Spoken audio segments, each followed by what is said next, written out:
भाई शालो जी, गुरु अर्जन देव जी के समय एक सिख हुए हैं, अत की कमाई साध संगत जी, ब्रह्म ज्ञानी की अवस्था, रसना से जो कह दे वो पूर्ण हो जाए। हर से बोले धन गुरु नानक, धन गुरु नानक। गुरु रामदास जी के दर पर सेवा करते हैं, क्या लंगर की, लंगर पकाने की। इन्होंने सारी जिम्मेदारी लंगर की अपने ऊपर ले रखी है। लकड़ी चाहिए, उसे कहते हैं पंजाबी में बालन, लकड़ी चाहिए। वो जो गाय का गोबर सुखाकर दीवार पे चिपकाते हैं गोल, उसे पंजाबी में पाथी कहते हैं। पाथी, पाथियां इकट्ठी करनी लंगर बनाने के लिए, घर घर में जाकर और लंगर बनाना। पांचवें गुरु नानक के समय गुरु रामदास जी के दर पर एक दिन लंगर की सेवा करते करते फिसल कर गिर गए और पीठ में मोच आ गई। घर से बोले धन गुरु नानक, धन गुरु नानक। इतनी कमाई कि पांचवें गुरु नानक खुद उनके घर में गए उनको मिलने के लिए। हर से बोलिए धन गुरु नानक, धन गुरु नानक। पांचवें गुरु नानक गुरु अर्जन देव जी महाराज रात को तकरीबन 9-10 बजे इनके घर में पहुंच गए संगत के साथ। अब जहां गुरु नानक पहुंच जाए वहां पर क्या होता है? कीर्तन। हर से बोलिए धन गुरु नानक, धन गुरु नानक। कीर्तन शुरू हो गया उसके घर में। गुरु अर्जन देव जी महाराज समाधि में लीन हो गए, पता ही ना चला सुबह के 5 कब बज गए। आंख खोली समाधि से, देखा भाई शालो जी जिनकी पीठ में इतनी तकलीफ है कि खड़े नहीं हो सकते, वो पास में खड़े होकर गुरु नानक को चौर कर रहे हैं। प्यार से बोलिए धन गुरु नानक, धन गुरु नानक। गुरु अर्जन देव जी हैरान हो गए, कहने लगे भाई शालो, हम तो तेरा हाल चाल पूछने आए थे और तू रात से लेके सुबह तक चौर कर रहे, तेरी पीठ में तकलीफ है। कहने लगा गुरु नानक बैठा हो और सेवादार चौर न करे, ऐसे कैसे हो सकता है? पांचवें गुरु नानक प्रसन्न हो गए साथ संगत। कहने लगे भाई शालो कुछ मांग, तू जो मांगेगा आज तुझे देंगे। तेरी सेवा, तेरी भक्ति, तेरे प्रेम से प्रसन्न है। साथ संगत जी दास ये बताना चाहता है कि जिसकी समझ में ये बात आ गई कि सुख पदार्थों में नहीं है, वो क्या मांगता है? हमें कोई गुरु कह दे मांग ले तो हम तो कैलकुलेशन करने लग जाएंगे कितनी जायदाद मांगे।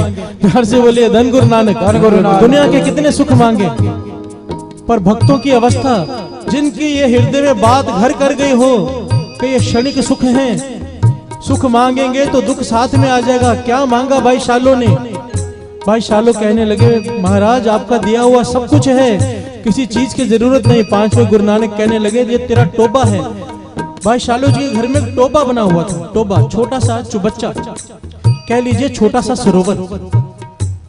गुरु अर्जन देव जी कहने लगे तू कहे तो इस टोबे को सरोवर बना दे।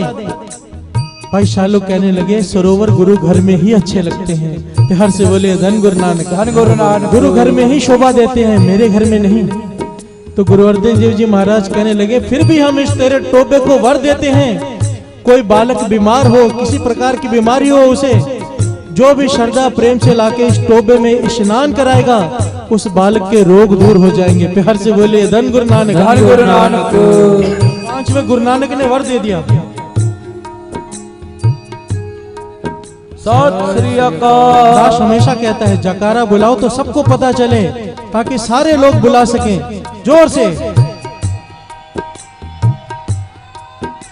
सत श्री अकाल।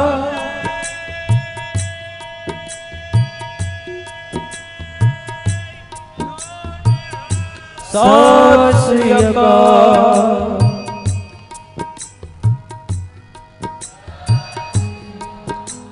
ये भाई शालो का टोबा अमृतसर में है साथ संगत, अमृतसर साहब में।